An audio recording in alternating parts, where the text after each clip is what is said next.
Hey, what's up, everyone? This is David Greenspan, and you are listening to Season 4 of the Mindshare Podcast. Additional podcasts are available at mindshare101.com and on all the major podcast platforms.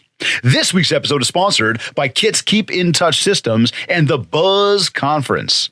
Now, if you're not already, make sure you hit up the Buzz Conference on Instagram at the Buzz Conference. Check out their website, www.thebuzzconference.com, and keep tabs on all of the amazing events they are always hosting, including Recharge 2022, coming up on March 31st, a live in-person event taking place at the Mississauga Living Arts Center. The lineup is loaded, the speakers are loaded, the networking is going to be loaded, and I am going to be there on stage in person talking about how to own your audience. You're going to have to come and listen and take a seat to find out what that one's all about. But you know how it goes. We're going to be bringing the fire. We're going to be lighting up the room. We're going to be keeping you on the edge of your seat and making sure that you always walk away with a ton of action that you could take to build more mindshare and grow your business. Now, speaking of growing your business, when was the last time you checked out the Kids Cross-Channel Marketing Suite?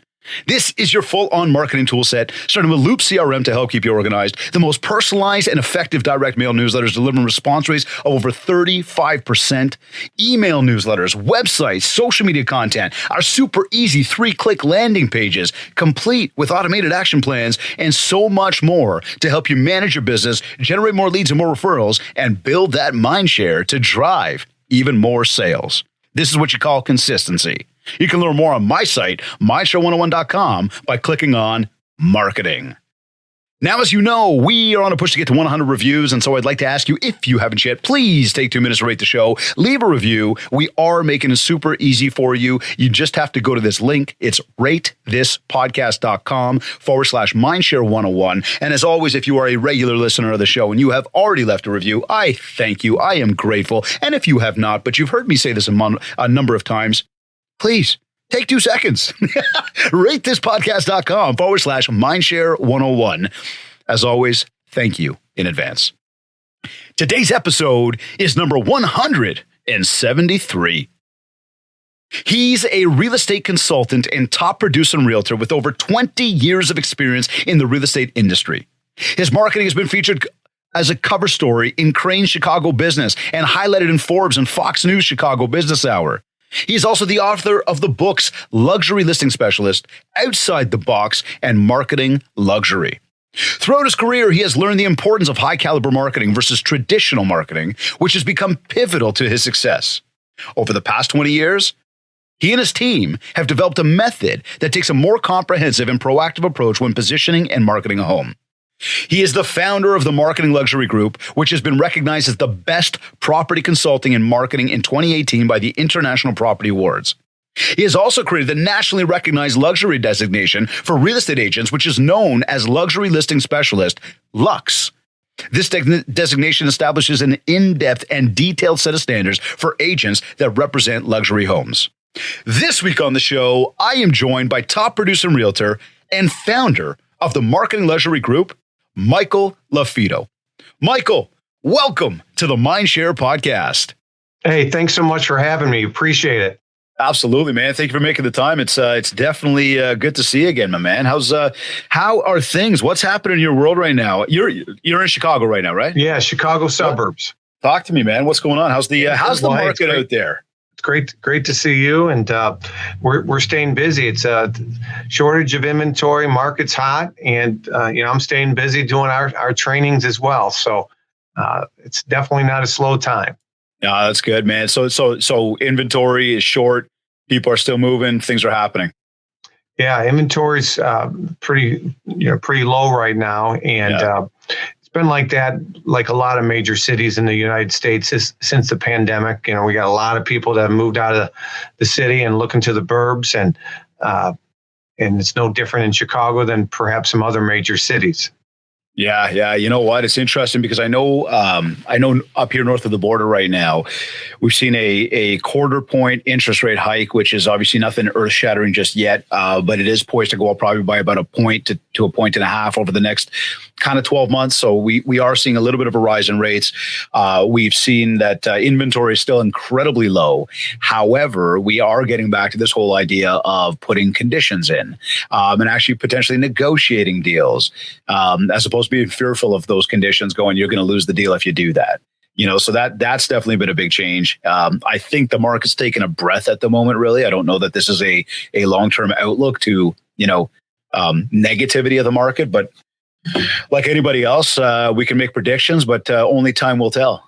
Yeah. No, you're absolutely right. I mean, at the end of the day, we still have historically low rates, and life is what drives real estate, right? People relocate, people move up, people downsize.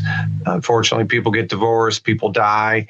That's what drives the housing market, right? It's not, not just interest rates, who's the president or who's the prime minister. These are all outside influences, but ultimately life is what drives real estate.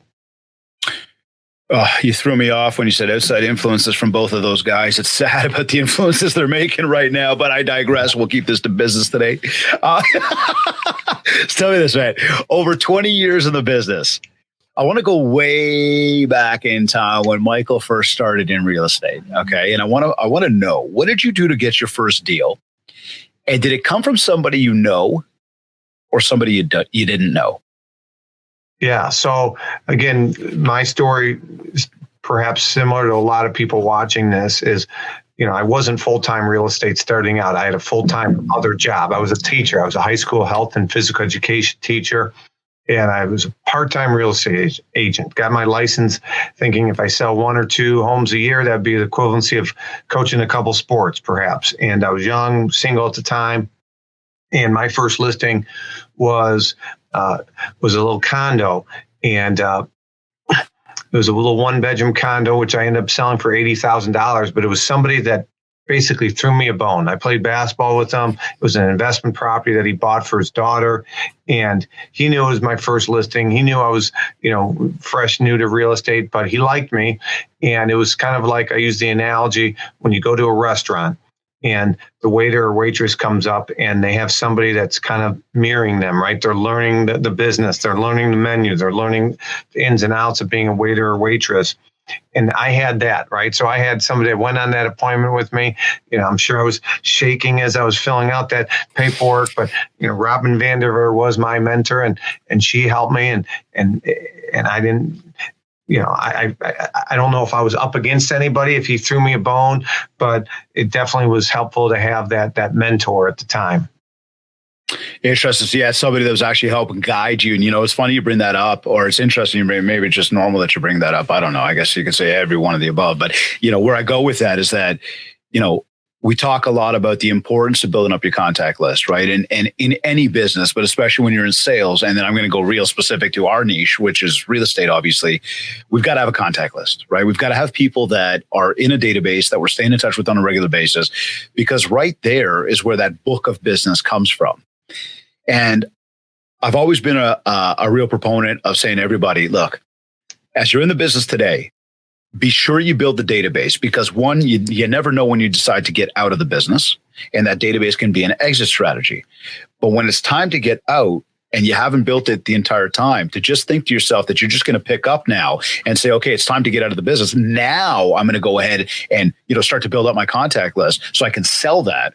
Well, you're way too far down the road. You're not going to remember all the relationships you built up. You're not going to remember everybody that you had met over time. You're not going to be able to take that and sell it to somebody and say, look, I got a business for you. Michael, you're getting into the business? Come and work with me. I'm going to teach you everything. I'm going to introduce you to everybody.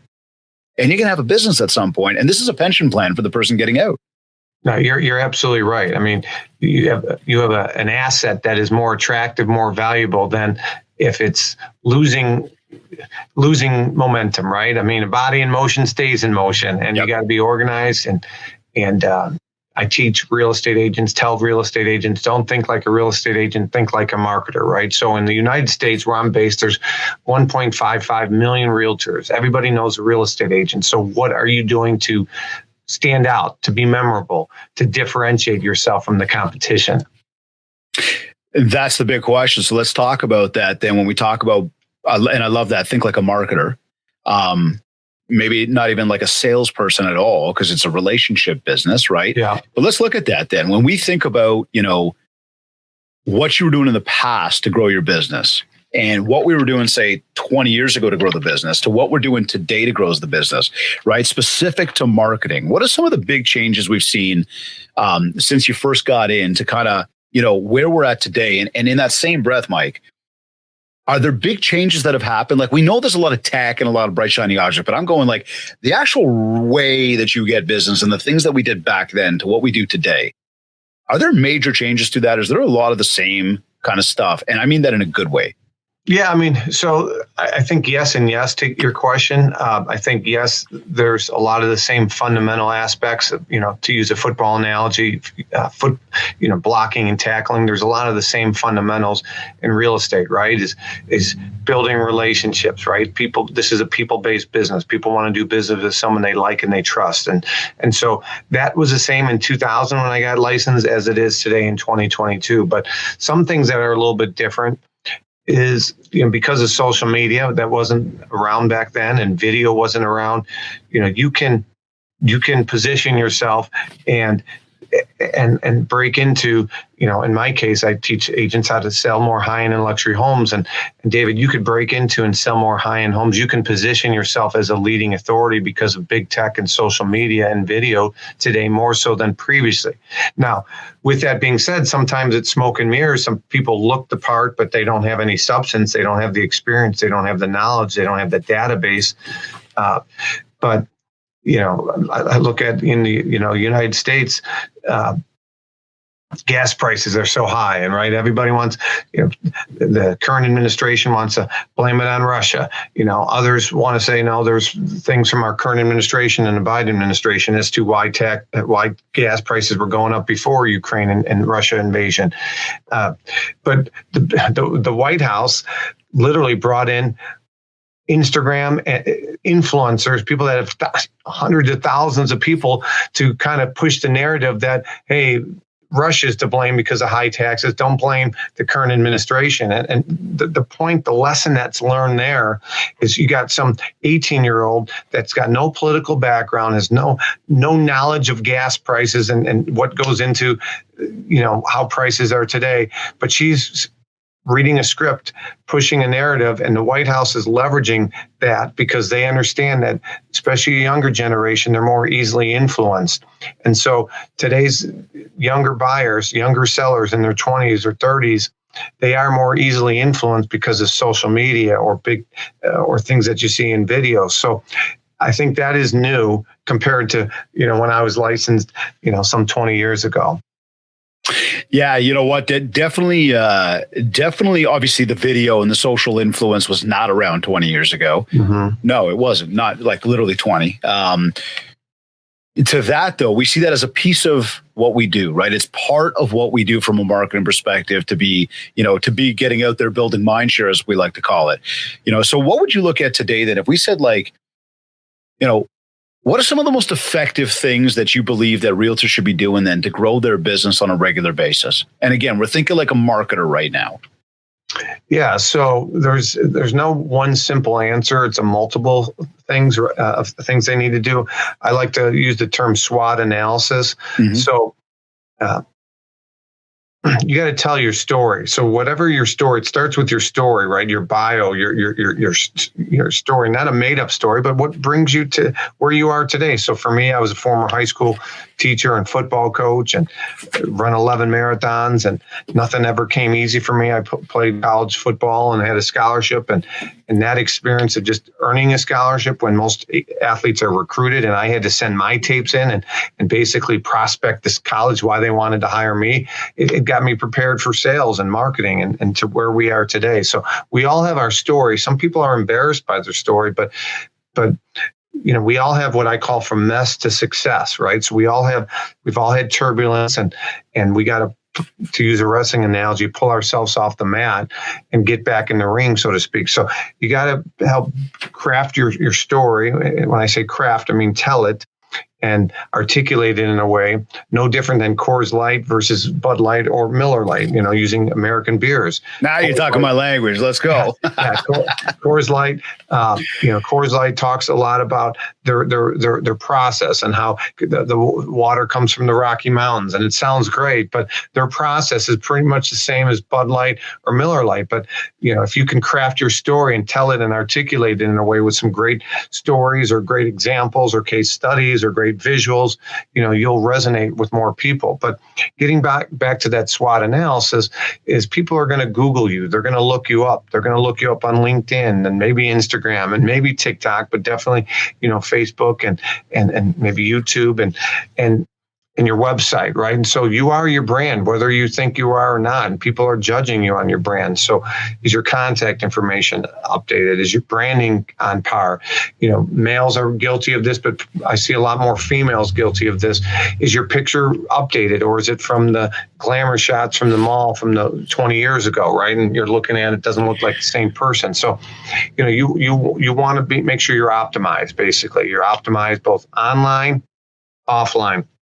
Offline example would be, of course, any kind of print marketing you're doing.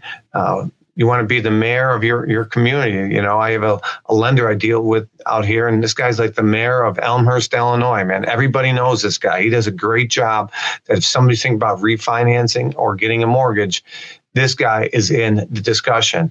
And that's what agents need to do the same thing. Like if somebody doesn't hire you or they don't interview you, like the great song by Michael Jackson, I'm staring at the man in the mirror. You need to look in the mirror.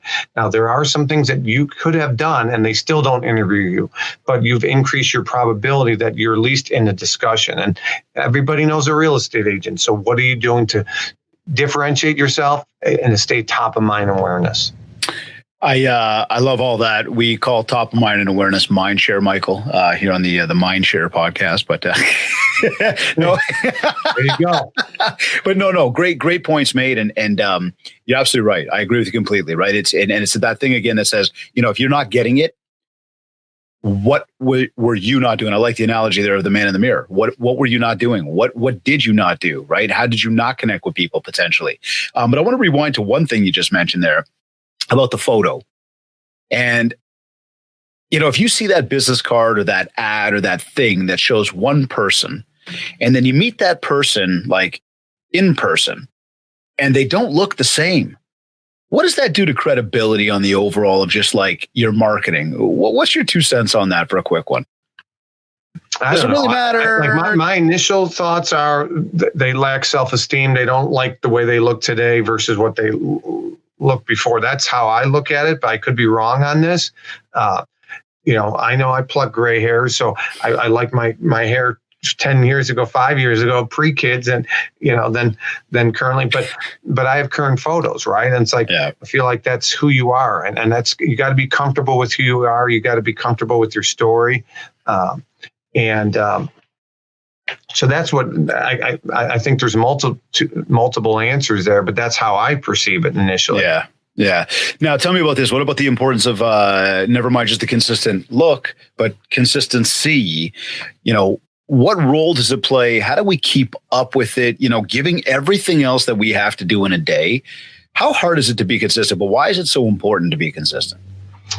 Yeah, I mean, so like 15, 20 years ago, blogging was really a big thing, right? And I was on Active Rain and I was trying to create content, and it was tough, right? And so if you went to my website and there was a big, huge gap between my last blog post and the current, that just doesn't look good. So consistency is difficult. You have to be purposeful about it. You have to time block times in your week, your month, that like, hey, I have to produce X amount of videos, or I just led a panel yesterday at a lunch and learn, and this agent is like me. He's got his podcast and he's doing video, and you got to be.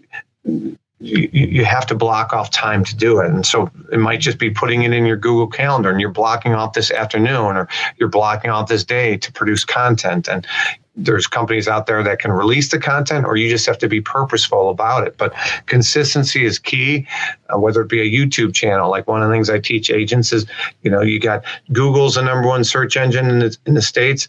YouTube is number 2.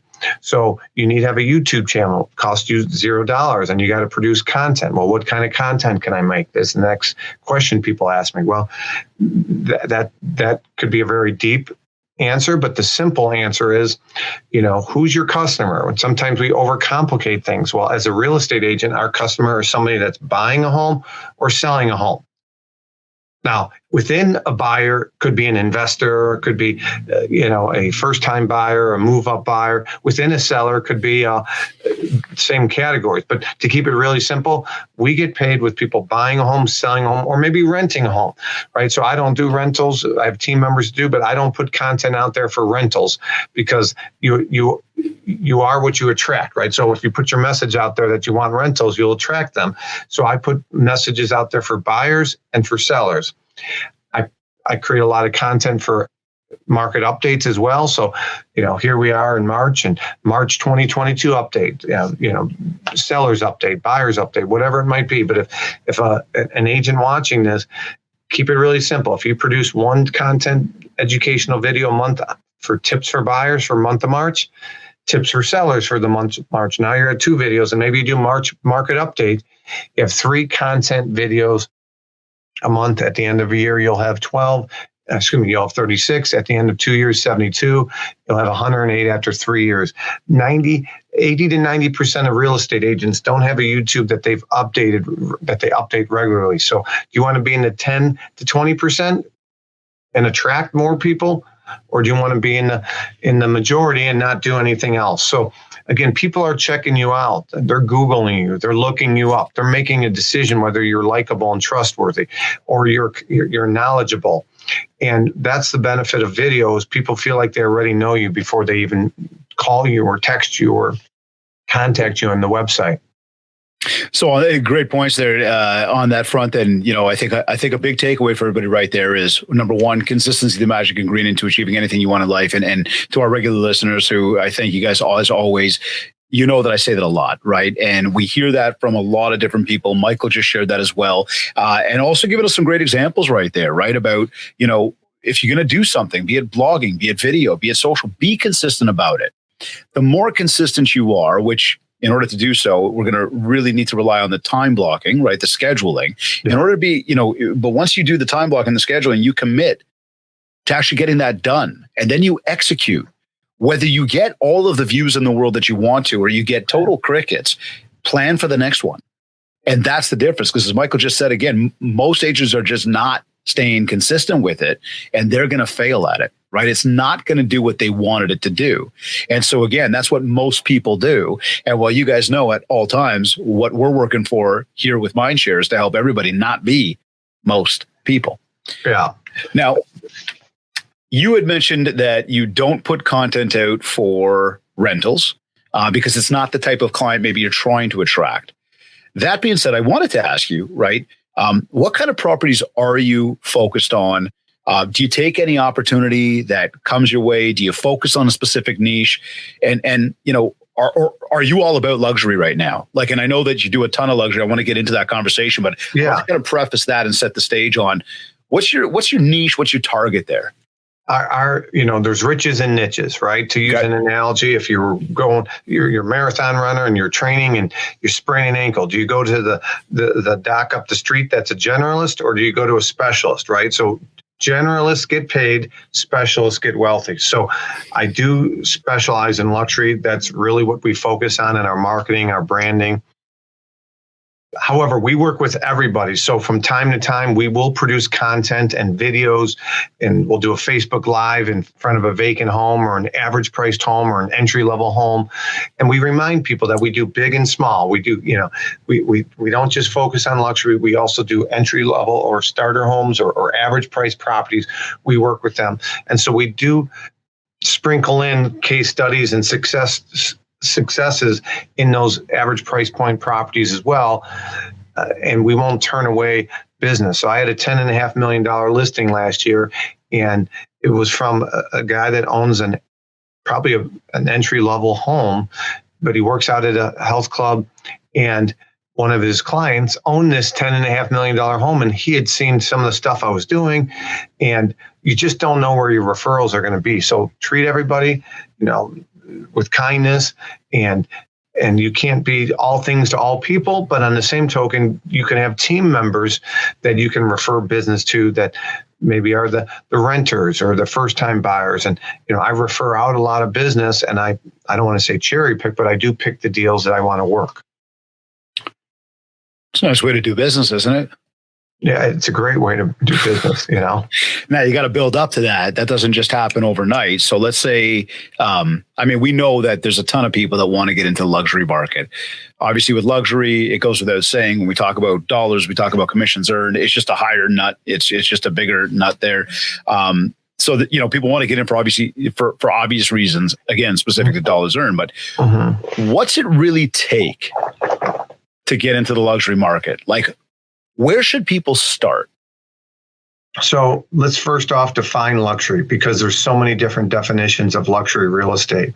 Certain brands define luxury real estate in the States as $1 million and above. Certain brands define it as top 10% for their market. For our course, as you mentioned in the introduction, I'm the founder of the Lux designation. I've written a lot of books, but Luxury Specialist is probably our luxury listing specialist. It's on Amazon. That's probably our most known book. And we try to break it down to teach agents that we believe that there's 4 primary price points in most markets. And those primary price points, the lowest price point is entry level or starter price point. In most markets have that.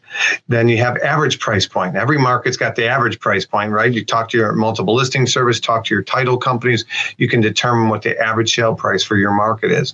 The third price point or bucket, I like to call them buckets. There's 4 primary buckets. The third bucket is what we define as high-end homes or high-end condos, right?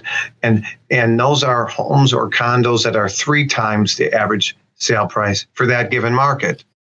And then the fourth bucket is what we call luxury. And luxury home or a luxury condo is a property that is 3 times the average sale price. So let's just keep it really simple. Let's just say in a market is $400,000, but maybe you might laugh at that in some markets. $400,000 is the average price point. Now, by the way, the average price point for a single family home is going to be different than a condo or a townhouse, but let's just use single family homes for this conversation.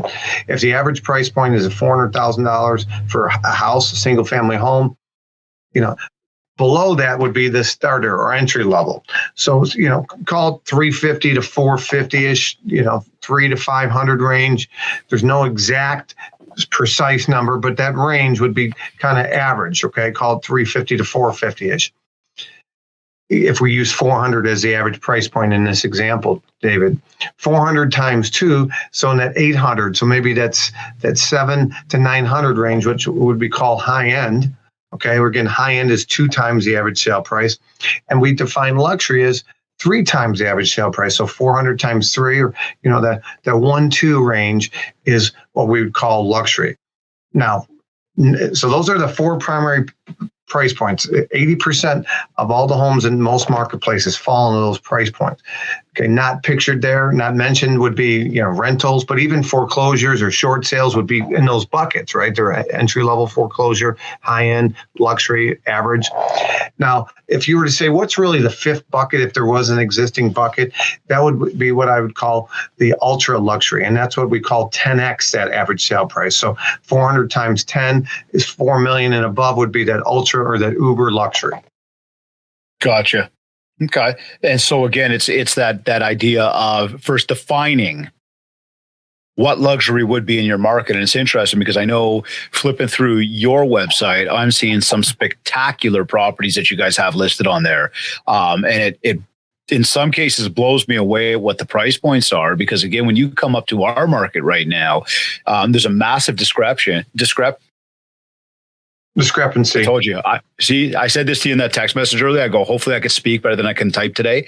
But the discrepancy between the price points and what you're getting for the value of, right? Yeah. And I know when we look at our market right now, we're seeing things go for, call it a lot of money that a year ago weren't going for as much money. And they were a lot more affordable and probably wouldn't have been maybe labeled as luxury. But then when you start to break it down in your math, the way you're using it, we're looking at even the $2 and $3 million range in some parts of the city being like not even close to what we call luxury anymore, based on what you just described. Well, and that's why that's really the the long of the short of the answer is luxury. It's all relative to your market, right?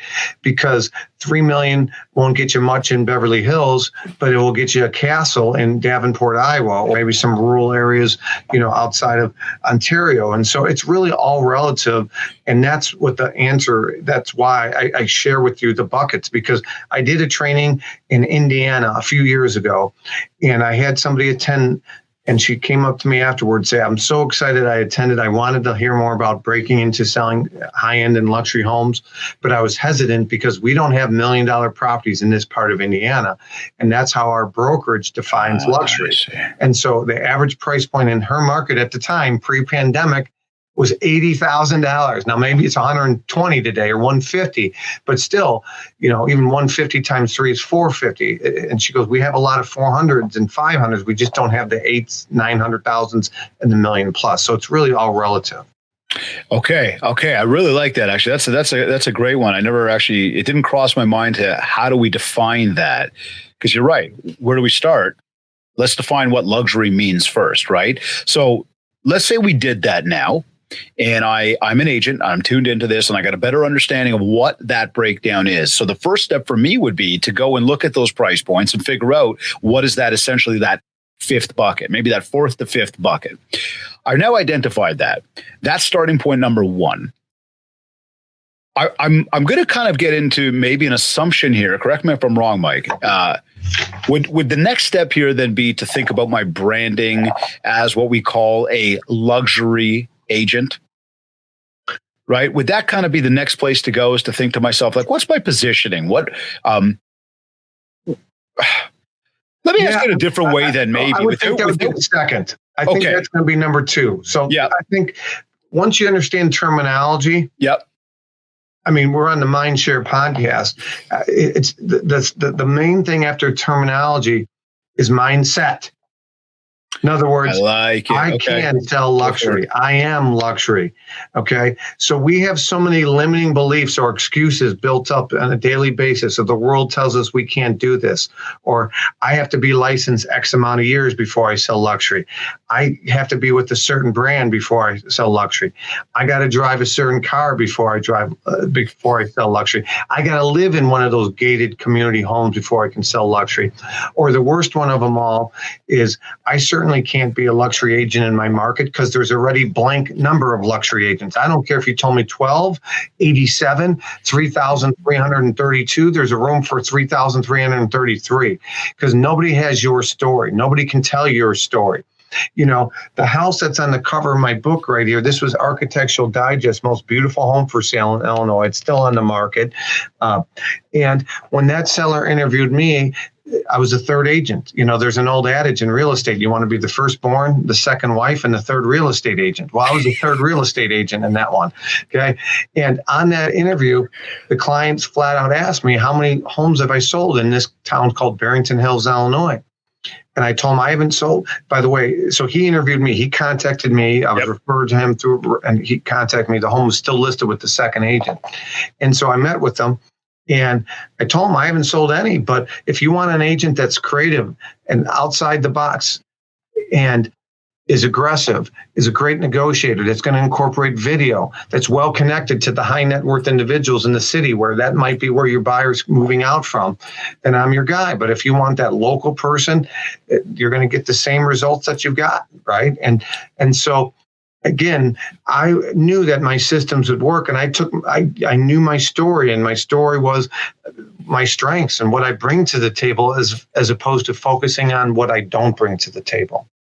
I like that.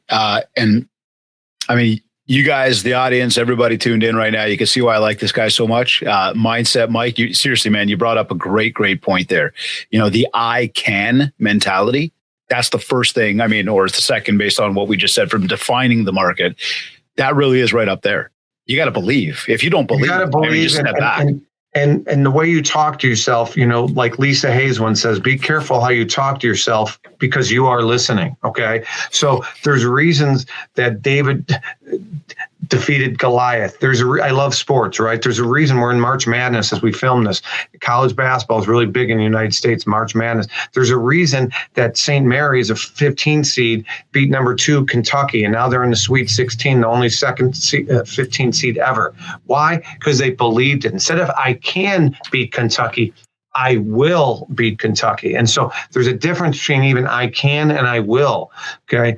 I will is speaking it, is visualizing, seeing that basket go through the ball go through the hoop, right? It's the movie Hoosiers, right? If you ever saw it with Gene Hackman, Hoosiers, it's a great movie. It's like Rudy. I love sports. It's such a great microcosm of life is you got to work hard. You got to believe in yourself. So the first step, besides understanding terminology, I teach agents, grow your knowledge and your confidence will grow. Grow your knowledge and your confidence will grow. When they're more confident, David, they're more likely to step out of their comfort zone as an agent. When you're more confident, you might do some prospecting or lead generation or go on that appointment that you have no business on the surface of going on because you never sold in that price point or in that marketplace, like I didn't, that cover on the house that's on my book. But I believed that I could sell it. I believed my systems were like the franchise systems. You know, you go have a coffee or you go have an oatmeal at a McDonald's in Canada, it better taste the same as in Wheaton, Illinois, where I live, because they have a recipe, they have a system in place. There's a reason that most franchises, you have a higher probability of succeeding versus a independent small business. They have a higher probability of failing because of systems and processes. And so that's really key here. So, you know, you got to grow your knowledge, like by watching and listening to podcasts and episodes like today, and what you're reading, who you're listening to. I tell agents, if you hang out with 9 top producers, you're bound to be the 10th. You know, Zig Ziglar said, if you hang out with 9 dead broke people, you're bound to be the 10th, right? So who are you surrounding yourself? What are you listening to? There's people that pull down and there's people that pull you up. You want to be around people that bring out your best qualities. They're positive. They have lofty goals. And those are the type of people that you want to surround yourself with. Great advice there. Absolutely. So let's say that I'm focused. I like what you're saying so far. I'm with you. I'm going to define that bracket. I'm going to get the mindset and believe, and I'm going to learn and educate myself. Let's talk about how an agent actually gets a luxury listing, which you've already started to embark on here. But I'm going to go down a few different roads here. First, we talked about believing in yourself. People think they have to have the car, the house, the fancy watch, the whatever. Is getting a luxury listing from a marketing perspective all about putting on the fancy watch, sitting in the fancy car in front of the fancy house and taking pictures of yourself and putting it out there? Is that what this thing's all about? Like, from a marketing perspective, what works and what doesn't? And let's look at it like this. I'm going to market myself as a luxury specialist. What are some things that I should be doing in my marketing that, as I market myself that way, will help me attract those luxury listings? Well, we've already talked about the mindset and the belief, Yep. right? You got to believe in yourself. But number 2, if you're going to position yourself as a high-end or luxury real estate agent, you know, your branding's got to be on par, right? And clean. Certain, I don't know if luxury is certain colors, but you do see a lot of navy blues, a lot of golds, a lot of whites, a lot of blacks, maybe some charcoal grays, but some clean, not too busy, clean, simple. That's number 1.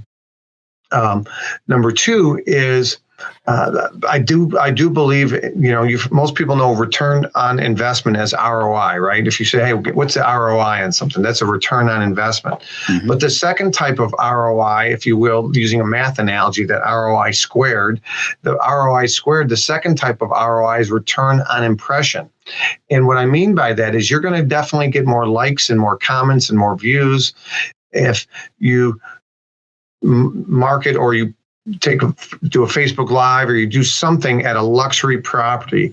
You're going to get a much more better return on impression than you will in the entry level. I use the Saturday Night Live. You watch Saturday Night Live back in the day with Chris Farley, right? And you talk about the van down by the river. My point is, if you did a selfie, you did a video, a Facebook Live, it's coming soon, of a van down by the river in a mobile home, you might get some great ROI on that to that niche. But if you're trying to increase your average sale price, which we teach agents, if you're trying to work smarter, not harder, which we teach agents, and you're trying to increase your overall volume of what you make at the end of the day, you want to, in a commission-based industry, you want to have an average sales price for whatever you do. If you sell photocopies for a living, if you sell the smaller photocopies and you get 2% of the photocopy sale versus a big mammoth photocopier, those big ones, you'll make more money. But I teach agents, you do want to diversify the portfolio of homes you represent. Just like if you won $20 million from the lottery, your financial advisor would tell you to diversify your earnings, have some low risk, have some high risk, have some long-term goal, some long-term investments, some short-term, and have some liquid cash. Same things with the homes that you represent, David. You want to diversify. So most agents specialize in the entry level or the average price point. And so I challenge agents to add some of those higher end and those luxury buckets, if you will, and maybe some of those ultra or uber luxury, because I do believe you'll get a better return on impression from those. You'll get more clicks, more likes, more interaction. I do believe in a top-down mentality. I think you'll get credibility if people are Googling and they're interviewing a bunch of agents. Okay. I do think you'll get a better return on impression from those price points. Okay. So this is marketing yourself as the luxury specialist. What about now you've got the listing? You've happened to land it because you've defined it, you know where they are, so you know who your audience is. You've got the right mindset for what you're about to do. You've branded yourself accordingly because of the fact that you've leveraged some of those colors, some of the simplicity. You've leveraged some of the idea of what that picture of luxury really looks like in people's minds. Now you get that listing. You happen to land on at least one of them. What do we do now from a marketing the actual listing? And again, what's the difference between marketing a luxury listing versus marketing any listing? Is there any difference at all outside of the fact that this happens to be a luxury spot? Yeah, so I want to answer that question, but before I do, Mir Khan had a great question. I want to answer that. How do you get your first one? So let's get, there's some agents that are watching this that have a $0 budget and some that make a lot of money and they're willing to invest a little bit more in prospecting, lead gen, rebranding, that sort. I'm going to make the assumption that agents are on a lower price point or $0 budget for this answer. So what you can do as an agent is you can leverage other people's properties. OPP. There's a song in the 90s. You down with OPP? You can leverage other people's properties until you have your own. How can you leverage other people's properties? If David is the listing agent for an amazing property, and I know David not real well, but enough because he's at my same brokerage, and I know he's got young kids, and he probably doesn't want to work an open house on a Saturday or Sunday. What keeps David awake at night for his stale listing? A stale listing is a home that's been listed for a while with, in this case, David. What keeps David awake at night? What keeps David awake at night is, why isn't it selling? I got to keep my seller happy. Every time I hear from my seller, it's probably, why did my friend's home sell but not mine? What are you doing to sell my home? You told me you were a great marketer, but it's not selling.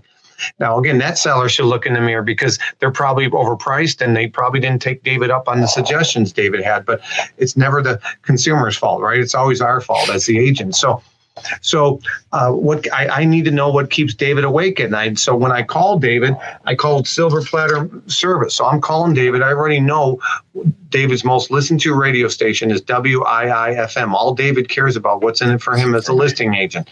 The seller only cares about what's in it for them.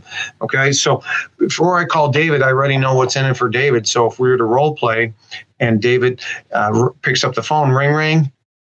Hello. Hey, David, Michael LaFido from the office. How are you? Doing well, Michael. How are you? Good. I know you don't know me that well. We saw each other, back when we had company meetings before they were all virtual, but it's been a while. But hey, I'm calling you because you have this amazing property that you've been marketing for some time over at 123 Ontario Avenue.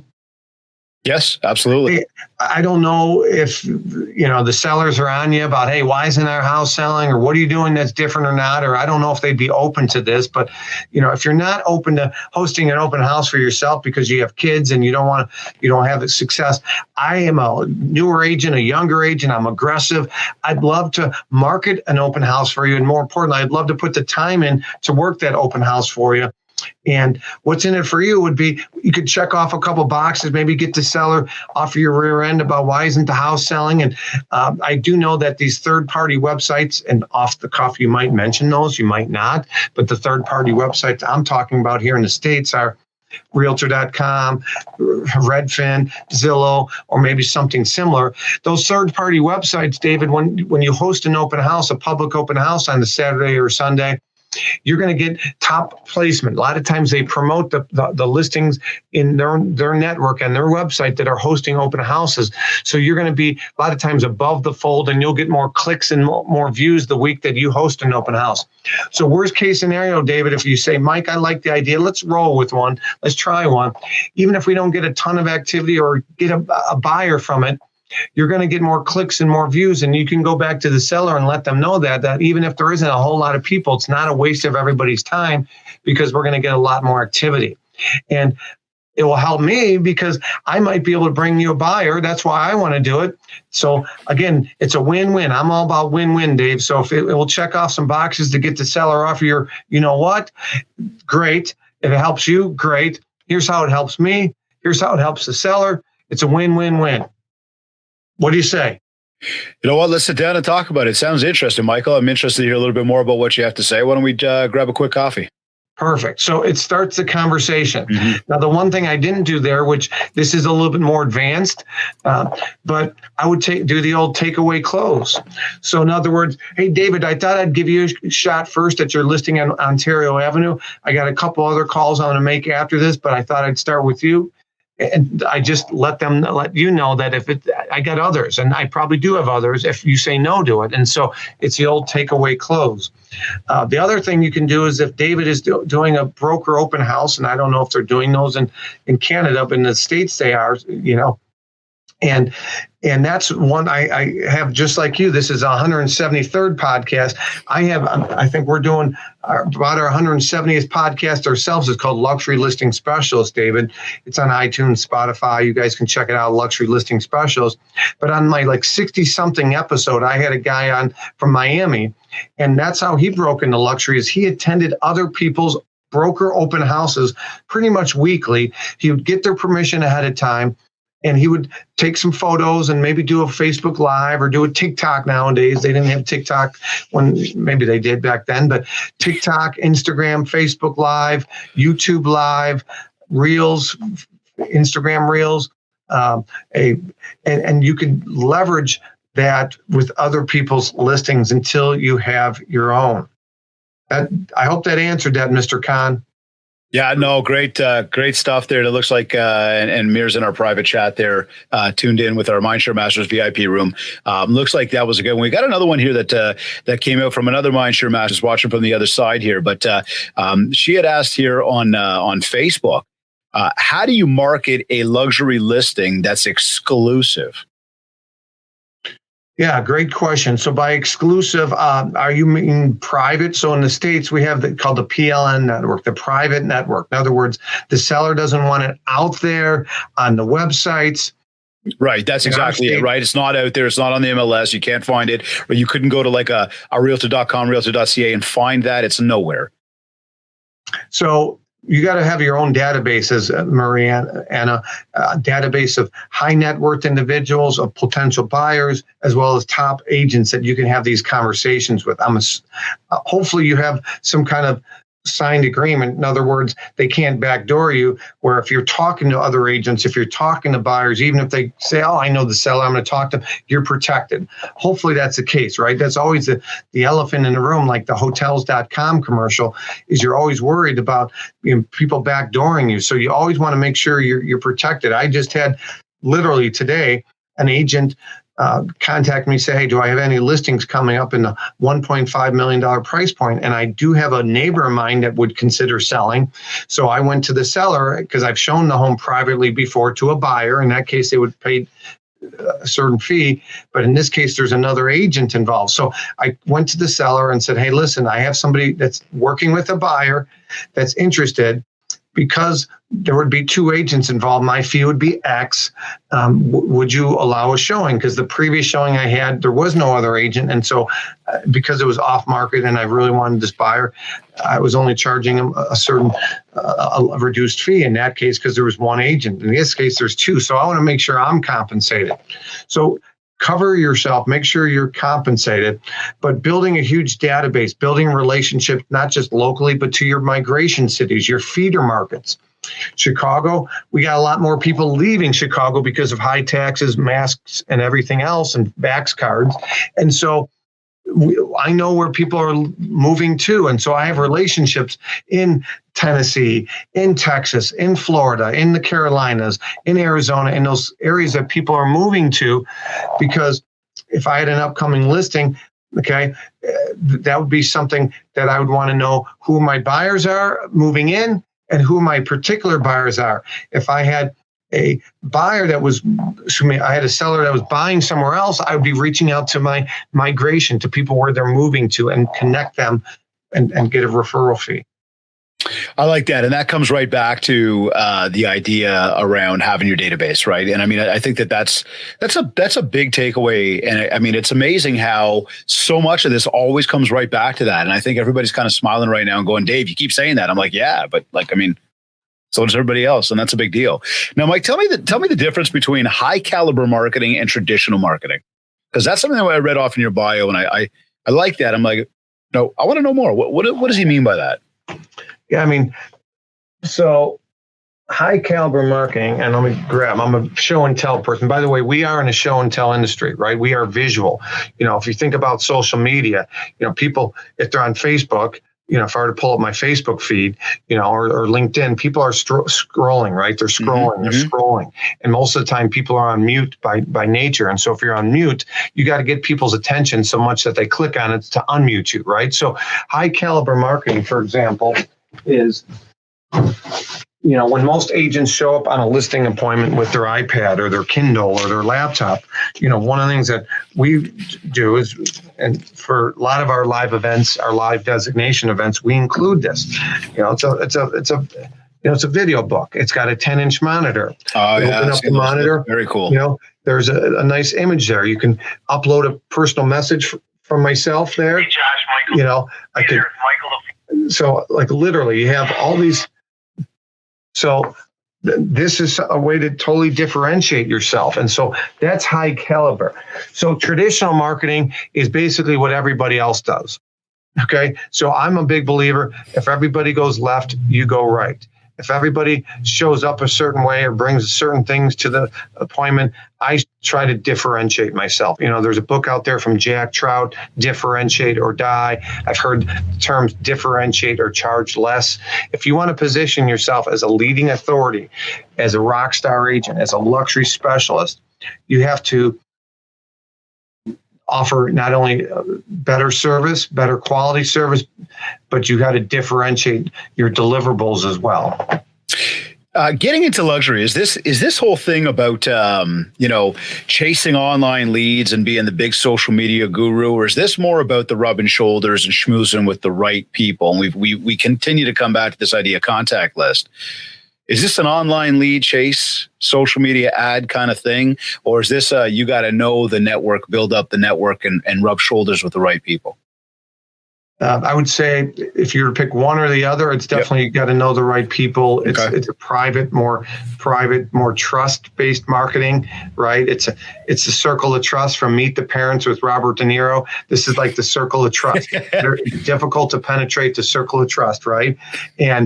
And so I do feel like there can be some lead gen and prospecting, right? You got cold marketing is prospecting, lead gen, and you have warm marketing is your database, your sphere, people that know you, like you, trust you.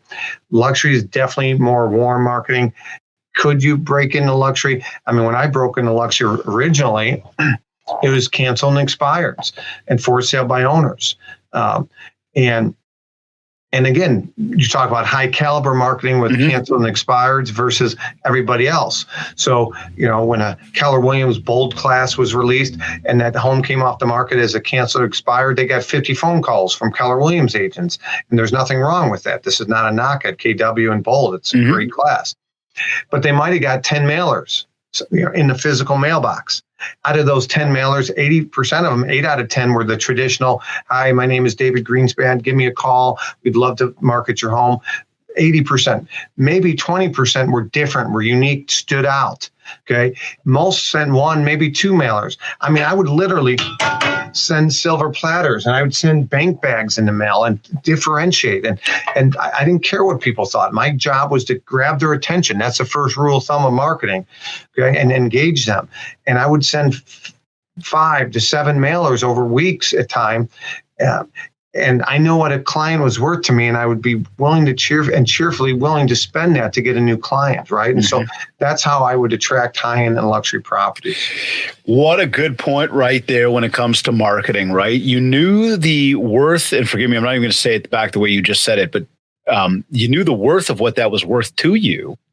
So it's like, based on the marketing, you're trying to get this high ticket, go with the high ticket or high caliber marketing. And that's going to differentiate you and help you build the mind share and make you stand out with people. Yeah, absolutely. Great points there, man. So now listen, I mean, again, going into the marketing conversation, you and I could just keep rocking on this, but you did create a designation called Lux. Lux for short, correct. Lux for short, pardon me. Please tell us more about that briefly, just so that everybody who is interested in learning more and who's kind of tuned into you today going like, this guy's got some great ideas, some great feedback, great learning. I want to learn more. Let's tell them more about this for a moment. Just bring some. Yeah, so we created the Lux Luxury Listing Specialist 6 years ago. We teach it on demand. In other words, people can go to luxurylistingspecialist.com, they plop down their money. It's US dollars based, right? It's $597 US dollars to get the basic level. And with that, you'll get 16 modules, 10 and a half hours of video training. We have 0 requirements to take our course to get certified in luxury. In other words, you could be a newer agent or never sold a luxury home. We want to position you and we want to put you in a position for success versus some of the others out there. Hey, go sell a couple and then we'll let you take our course. No, I want you to be successful today. So it's an on-demand online training. We do live trainings as well. We've done 2 live in person in 2022. We did one in Denver. We did one just outside of San Antonio. We're doing one in Miami in April and one in Chicago in May. But it's basically 16 modules. The first 7 modules are all about positioning and ways to attract opportunities and listing appointments and buyers. And modules 8 through 16 are best strategies to leverage your successes, whether you represented a buyer or seller. They're best strategies to market your home, right? You got this listing, now what? How are you going to market it? How are you going to position it? What are best practices? So that's what we teach. And it's $597 US dollars. And you get access to our Facebook group. You get access to us. We do live events, live trainings. And where can people get that? LuxuryListingSpecialist.com, Luxury Listing Specialist. And for those of you that are watching that like travel and you would want to go to an in-person event, I'd probably recommend our in-person Chicago event in May, and that's just luxurydesignation.com, luxury designation. And for that event in Chicago, they'll get that video brochure. So for our live events, people physically walk away with workbooks, our book, the Chicago one, we're giving away our video brochure. We usually do a mansion tour. So that event's May 12th and the 13th, and we will tour some mansions. And so that's a little bit about our course. And we've taught agents from boutiques to top franchises. We've taught it up in Canada. Remax Integra had us at headquarters in Mississauga. I was going to say, the stuff you're doing, it is applicable up here. It's right. I know. I'm right. All across the world. We helped Keller Williams launch their Mexico luxury division. So it's only in English, okay, right now, but it applies to all price points, to all brands, to all brokerages. I've had Sotheby's agents, I've had Compass, I've had Douglas Elliman. You name the brand, they've taken our course. Chances are, they've asked me to contribute. I got a Realogy brand right now that wants me to help them launch a luxury course. So very cool, man. Well, I'll tell everybody. Michael and I were connected through some mutual people in the in the network or in the industry. Had the good fortune of bumping into each other in Atlanta, and certainly I think hit it off the moment we shook hands, which was cool. So it's been an absolute pleasure having you here today. I got just a couple last questions for you. One, how do you know it's been a successful day for you? Man, that's a good question. I personally need to smell the roses and slow down a little bit and be more appreciative. I'm so driven. That's the athlete side of me, right? I've run 11 marathons. I was a scholarship athlete. I've always been kind of a overachiever. And so when is enough, right? When, that's something that I think a lot of successful CEO type individuals struggle with. So I have 3 beautiful kids and a beautiful wife, and anytime I could hang out with them and have some meaningful time, and that is a success. So I got to do more of that. We're going on spring break next week in Florida. We're going to have some great time alone, and being able to provide for your family and give them memories, and not just physical things, but memories and time that I didn't have, that to me, that I wanted, that my friends had. I never went on spring breaks. I never did those things. That is success. But anytime you're healthy, and what's going on in Europe right now, in Russia and Ukraine, it puts a big perspective on things. And I'm all about freedom. I want to do what's best for my family. I'm a mask optional guy, and I have nothing against anybody that wants to wear a mask. But I share that even during that, it put things in perspective. Like even when I had to wear a mask, or when I still have to wear a mask on a plane, it could be a lot worse, right? So a successful day is to be able to freely go around your day, not worry about the government overreaching, and just freedom. It's an amazing thing that we have a great country, even if, sometimes our elections were interfered or maybe aren't the results that people think they really are. We still have the best country. Like I say, our country's so great, our haters won't even leave. Give me some final words or tips for everybody to get out there, grow their brand, get into maybe luxury, build the mind share around the luxury mindset and the fact that they're able to do that, so they can get more market share when it comes to that specific niche as well. We have a lot of free resources. So if they go to joinluxgroup.com, join Lux Group, LUXE Group, GROUP, join Lux Group. The top link is our Luxury Fridays. Every Friday, unless I'm traveling, we do a live stream just on the same platform that you're using here, David. We push it out to a lot of people. And it's a great way for people to interact and ask questions. I can bring them on camera. We stream it live on YouTube, Facebook, LinkedIn, Twitter, Instagram. I'm doing it with my mobile phone. And that's a great way for people to stay in contact with us and continue to grow their knowledge, and their confidence will grow. And that's key. Grow the knowledge. Your confidence will grow. When you're more confident, you're more likely to step out of your comfort zone. When you're more likely to step out of your comfort zone, you might do some lead gen or some prospecting, or maybe you're an introvert and you'll go to that networking event that you normally wouldn't do. But you got to be hungry enough. You got to have those reminders of your goals and your why. What's your why? What's your big goal? Okay. And your goal should draw you, should be like a magnet and pull you towards opportunities, because you're so focused on that. And I have visual reminders, behind me. Prove them wrong is a big mantra of mine. And so that's something that I'll leave your audience with, is have clear goals. Have visual reminders of your goals. And if something distracts you, I get asked a lot of time to speak or to contribute or do this, do that. And you got to say, how is this helping me towards my goal? Now, sometimes you want to be unselfish and give back, even if it's not helping your goal. I do believe you should be in masterminds or groups to help others more so than it helps you, but you also want to be plugged into groups that help you. So you definitely want to give back. I do believe that money freedom equals time freedom, equals relationship freedom, equals location freedom. So when I talk about increasing your average sale price as an agent, when I talk about working smarter, not harder, when I talk about making more money selling the same number of homes, I don't believe money is the root of all evil. I believe you can do a lot of things if you're more successful financially. You can give back. You can have your philanthropical donations. And so that's what I mean by money freedom equals time freedom, equals relationship freedom, because you can bring on an admin assistant. I'm going to probably be bringing on a second, and equals location freedom. You can do this from your office or from a beach or someplace else.